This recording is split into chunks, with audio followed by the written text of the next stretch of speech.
So if I can move to introducing our first speaker, so Associate Professor Kiro. She's of Māori descent. She's the head of the School of Public Health at Massey University. She returned to Massey University following her term as the fourth and first female Children's Commissioner between 2003 and 2009, where she was a statutory advocate for children and young people.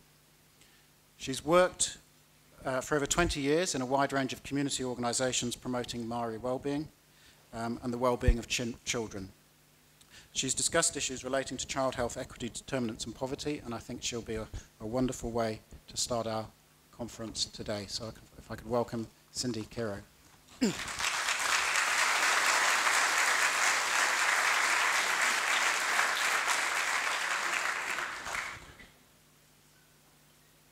Kia ora koutou, ngā mihi nui kia koutou, talofa lava, Minister.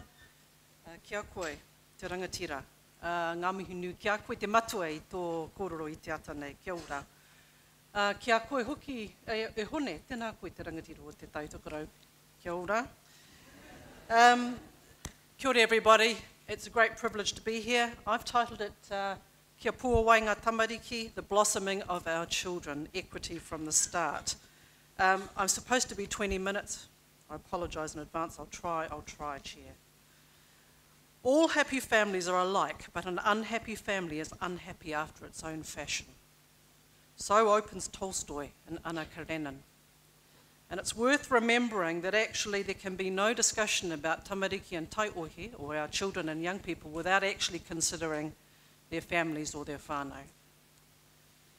Family, however, is not just a proxy for children, where adults make the decisions and have all the authority, but it is the milieu. It is, if you like, the social place where the crucial functions that shape and enable us to form healthy human beings actually occurs. This is where the fundamentals of childhood have their lifelong foundations and our growth into adulthood. Now, many of you, if not all of you, attending the conference will know a lot about the science and the social science literature of the importance of the early years, but I will cover off some of that very quickly.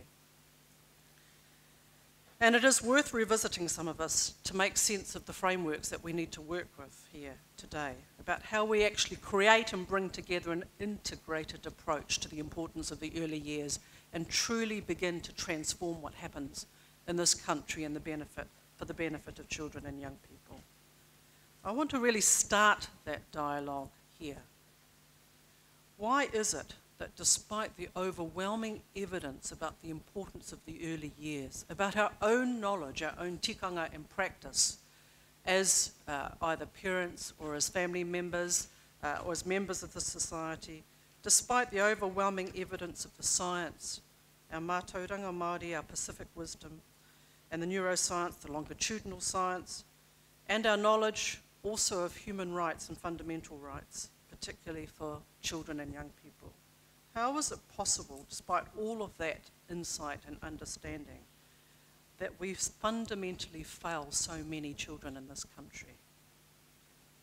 So I'm going to try and be brave and put just a few ideas about why I think we're actually in that position. And I'm very mindful that Dr. Russell Wills and also Cindy Blackstock, Dr. Blackstock from last night, and also Monica this morning, talked about the enormous amount of work that's been going on around this area.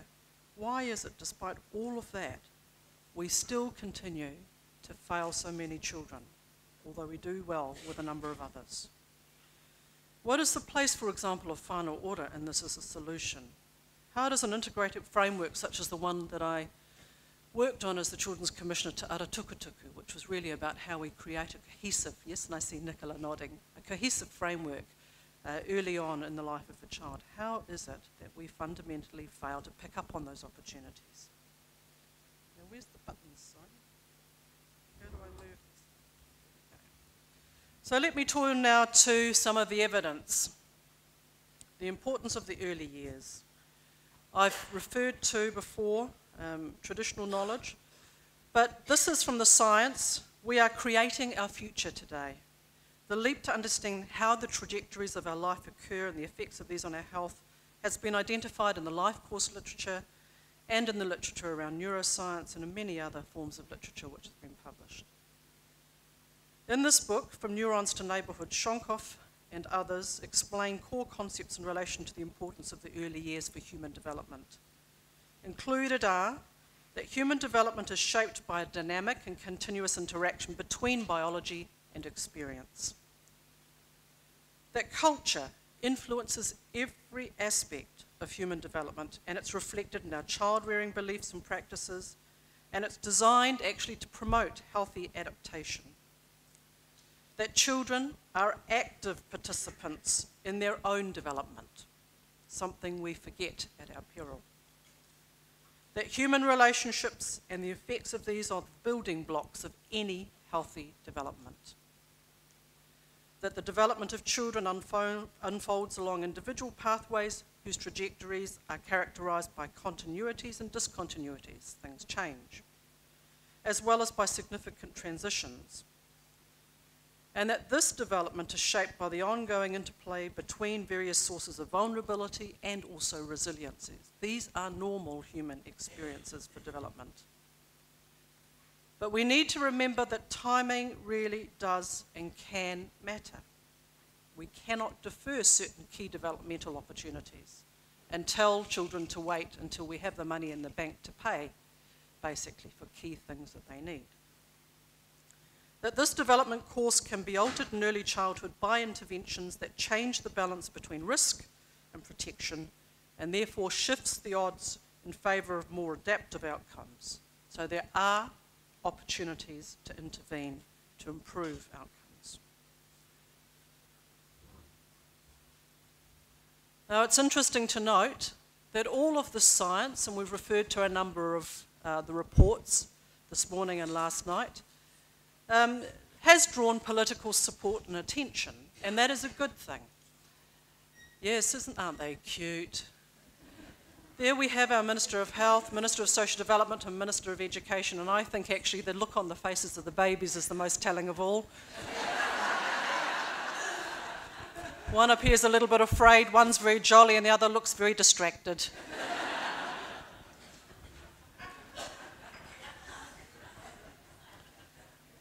So we know that actually this is a conference of its moment. This is a conference that really has a timely contribution to make to the political discourse. The huge amount of work and effort by so many people in this room, too many to name, has brought us to a point where at least it's on some sort of agenda. It hasn't got the commitment that we need it to have yet, and we're going to move that along. I want to look a little bit at and remind us actually of our traditional practice and knowledge, of our mātauranga Māori, of our own history of nurturing and caring for children, and our recall as Pasifika peoples actually to that wisdom and to that history, and a reconnection to that. We need to also be mindful of the centrality of whānau in any discussion that we have about tamariki. Because actually, as I said before, that is the fundamental milieu in which these opportunities occur, in which we can actually make a change and to actually improve things. If we do not support families to care for their children, we will have failed. I also want to point out that there are some fundamental tensions and different ways of looking at this. For example, the indivisibility of the individual from the collective, which is a powerful Polynesian idea, hugely important for Māori and for Pasifika. There are implications for this in terms of health. There are implications for how we organise services and how we deliver them, how we plan, how we shape policy to actually meet this need, and the implications therefore for interventions for improvement. I'm assuming that most of you are experts on equity, and I don't intend to read this out. We're going to have a presentation from Sir Michael Marmot tomorrow, but for example, it's important to remind ourselves that low social status has an impact on health, and not just for those who are at the bottom. There is a strong social gradient in health outcomes, which is no accident. This is about patterned outcomes. And a sense of control over our lives, a degree of optimism or hope, and the quality of our relationships for others is crucial in terms of how we see ourselves, in terms of our social position and our health experiences, and how stress from the very start, including, for example, in the womb, our antenatal care, has such an impact on lifelong health. that socioeconomic status actually has a huge impact on the trajectories of health for children and young people and right into adulthood. There's an article by Mills, Reid and Viathane published this year about the cost of child health inequality in Aotearoa, New Zealand, and I see Claire, kia ora Claire. Despite the methodological limitations inherent in the kind of cross-disciplinary work that's attempted here, it's important for this conference to consider some of the findings. They confirm that there are significant inequities between Māori and non-Māori children in New Zealand, and conservatively estimate this costs over $62 million per year, possibly up to $200 million per year. They find the health sector spending is skewed towards non-Māori children despite the evidence of greater Māori need. And ominously, they point out that there may even be savings to government from not investing in stopping such inequity, such as less access to primary care for those children, because there is a cost saving to the health sector of an estimated $24 million per annum for Māori children not accessing services and subsidies at the same level as non-Māori children. That is something that we must bear in mind. Furthermore, the preliminary study shows that inequity in access to primary care exists with pharmaceutical claims, laboratory utilisation. In other words, more underutilisation, which also results in a degree of cost saving. The authors conclude that these inequities are unnecessary and are a fundamental breach of child rights that result in significant losses for our society. And they point to effective interventions of which I wholeheartedly agree and will come back to. Access to primary care, better housing, lowering of child poverty rates, and the provision of quality early childhood education. They point out that inequities in adult health are closely associated with inequities in childhood health and should be given, therefore, higher priority for the longer-term social and economic benefits that can be gained. So what has been happening in New Zealand in the sort of broader global economic sense? What is happening to us as a society?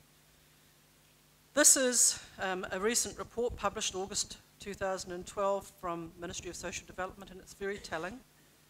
This is household incomes, trends from 82 to 2011, and I think the key thing to witness here is that while there has been, during that time, an improvement, a slight upward improvement for most families, with a trend down from 2010, what we can see is that actually there's a disproportionate benefit for only the top 3 tiers of families in terms of income. And here is an even more telling graph, I think, because what we can say confidently about this country, our country, Aotearoa, New Zealand, is that we are a country where, in fact, inequality has become deeply embedded and, to an extent, I think, actually accepted, despite the overwhelming evidence about the importance of dealing with inequality and inequity for good health outcomes. I won't go into the details of this, you can all see this, but you can see that the trend line definitely is for one of rapid increase in inequality during the 1990s, stabilising, some of which was indicated by, some of the reasons for that indicated, for example, last night by Russell Wills. But also, of course, this big blip and a huge upward surge, which we can see occurring now towards the end, which, of course, is a big worry, an even bigger worry about where we're going as a country. As I said before, a lot of people have done a lot of work on this.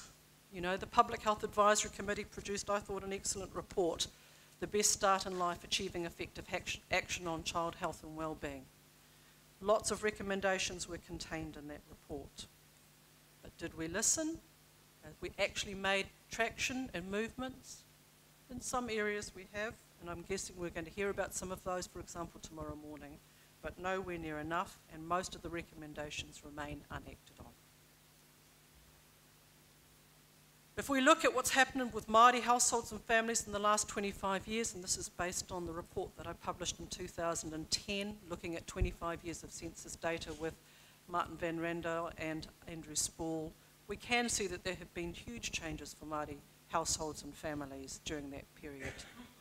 There's been an increase in the number of people who identify as Māori. Now that's interesting, of course, because when we go right back to the early days of the colonial government in New Zealand, there was a view, very strong view, that Māori were a dying race. Well, it seems that we're not only breeding, but we seem to be increasingly proud of who we are as Māori, and more people are identifying as Māori in the census. We've gone through periods of major change, low and high unemployment or employment, but a pretty sustained period of increased housing costs, which has really impacted on housing affordability.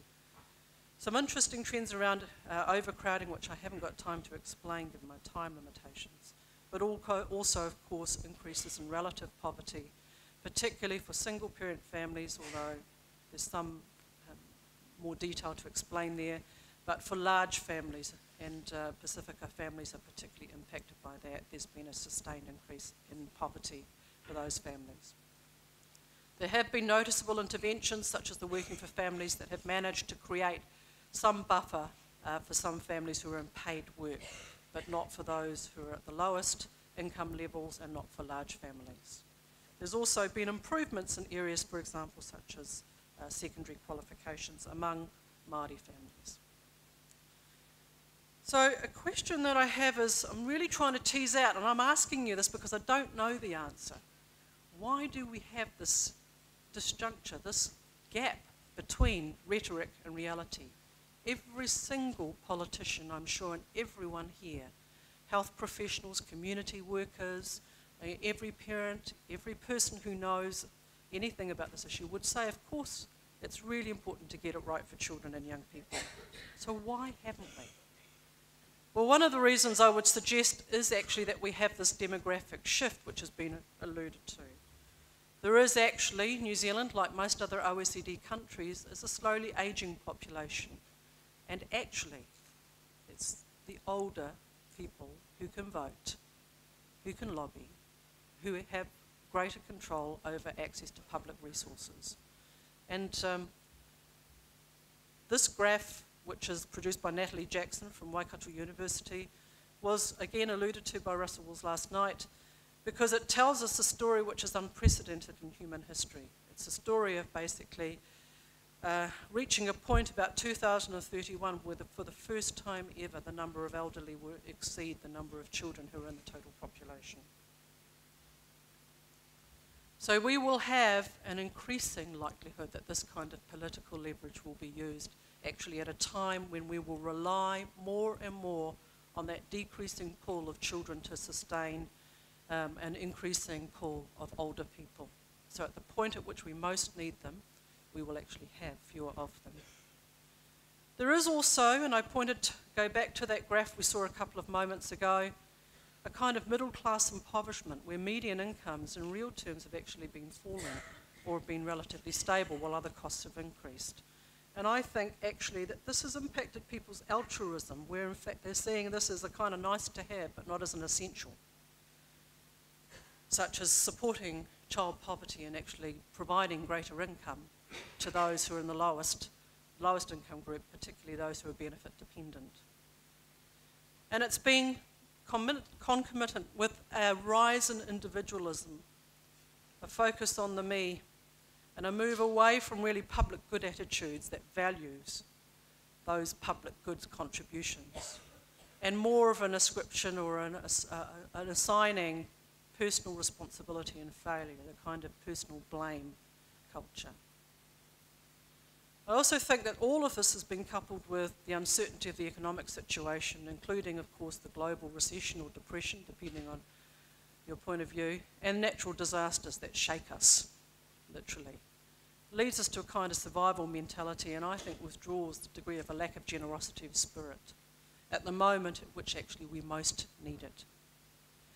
And the irony for me about all of these is that actually, when I talk about that demographic shift and we talk about the huge need for the investment in the early years, if those are actually the huge social and future imperatives which I believe them to be, in fact, those feelings, the generosity of spirit, the getting beyond the survival mentality and thinking well into the future, the development of a sense of hope, the degree of social connectedness and joint public good responsibility are needed now more than ever before.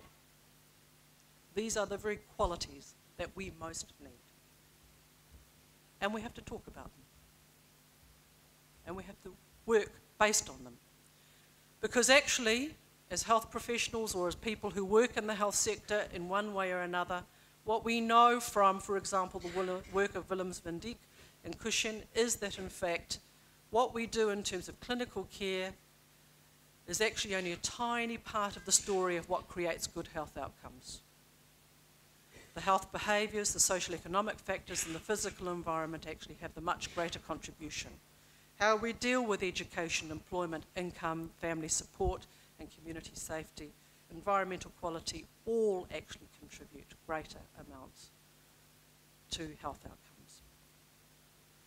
So what are we going to do? Well, Mason Jury talked about Indigenous health being advanced by dedicated approaches to family well-being that avoid fragmentation, that focus on positive strengths, and that lead to positive outcomes for family members and for families as a whole.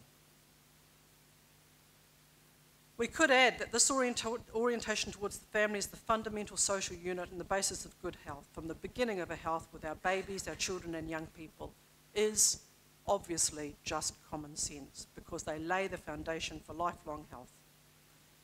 Where health is not just, as we all know, the absence of disease, but the presence of those things that are actually important to us as humans. Our sense of place in the world, our belief in ourselves, our sense of value as people. These are the true experiences of full health and a health fulfilled. So, what can we do about it? Well, one of the things that are being promoted and discussed widely, sometimes controversially, and sometimes I think in a way which tarnishes the very concept of it, is actually whānau ora, and the drive towards integration, particularly of social and health activities, so that in fact we minimise the opportunities for people, for families to actually fall between the gaps. We start with the fundamental assumption and recognition that whānau is the fundamental unit of society, and it's the basis on which good health will occur. This is a graph from the business case of the National Māori PHA Coalition, or the National Hauora Coalition, which many of you will know I chair. This bringing together of the various sectors, the social services, the health, the housing, justice and correction, education, also economic development and other government activities. The bringing together of these, the integration of these, is an essential part of what we need to do to truly get a joined up system so that in fact we can have health benefits.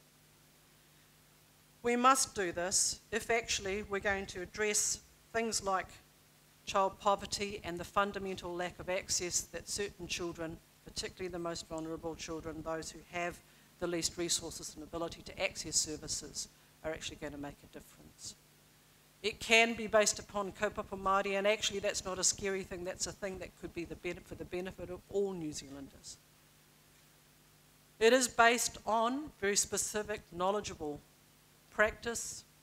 It is focused on basically creating those other opportunities coupled with not just services but recognising the socioeconomic determinants of health, the need for people to have secure and adequate incomes in order to provide for their families, the need for affordable quality housing, the need for access to quality early childhood education, to actually receive fair treatment in primary care and in other health services, and the need to actually do everything we can to celebrate and reinforce positive cultural identity as an essential component of good health. These are all hugely important if we're going to make a difference. Last week, at the launch of Te Kauau Maro in Taranaki, Minister Turia actually said in her speech that there was a need for disruptive innovation. Namely, she said, the transformation of the social sector in which conventional practice is turned upon its head. She went on to explain that simply doing more of the same is no longer going to be an option.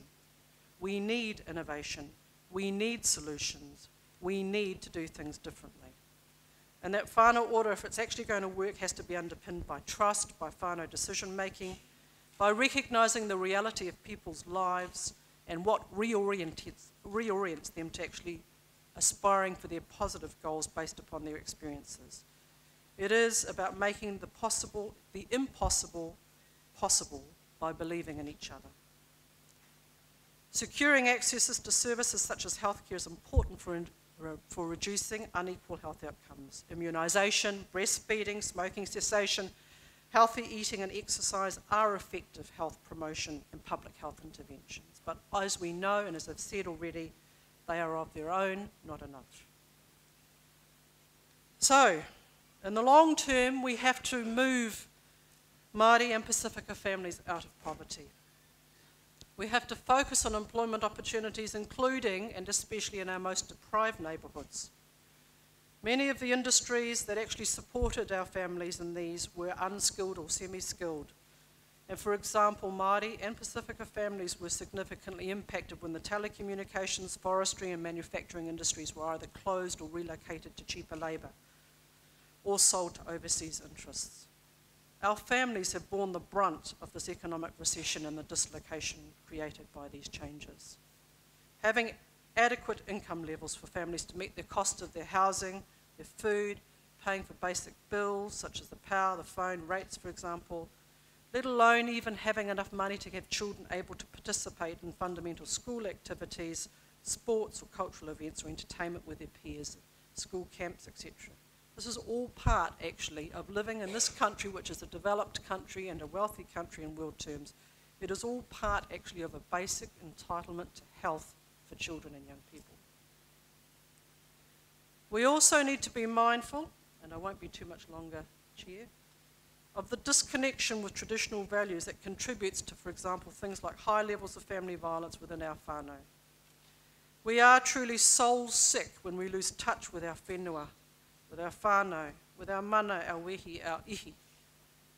Only those who have become soul sick can abuse and hurt those whom we profess to love the most, our partners, our children, our parents, other whānau members. An eco-social response will require us to respect our natural world and our place in it. This is coupled with a commitment to social justice that respects the inherent rights of each of us as whānau, as hapu, as iwi, indeed even as individuals within these collectives. We have to make a recommitment here to redistribution of resources to make sure that this is more equitable, because it is essential to achieving good health outcomes. It is possible to rewrite the script of young Māori lives. It is possible to understand the link between our early experiences, our parenting practices, and the way in which our intimate partner relationships basically are shaped by our childhood, and how we can improve those going forward, and how we can improve that in terms of children's experience of their whānau and family. This is the context within which these behaviours occur, and how they can be actually shaped as a pathway forward for them. It influences our health from the earliest years. It is the most important foundation for actually getting it right for all children. We do need to recommit to a particular focus on Māori and Pasifika children in order to actually improve the health of all New Zealanders. This is our public health leadership here over the next few days. So as Cindy Blackstock said last night, may we take that challenge up and live so that we can honour the dreams and aspirations of our tamariki and our children. Kia ora koutou.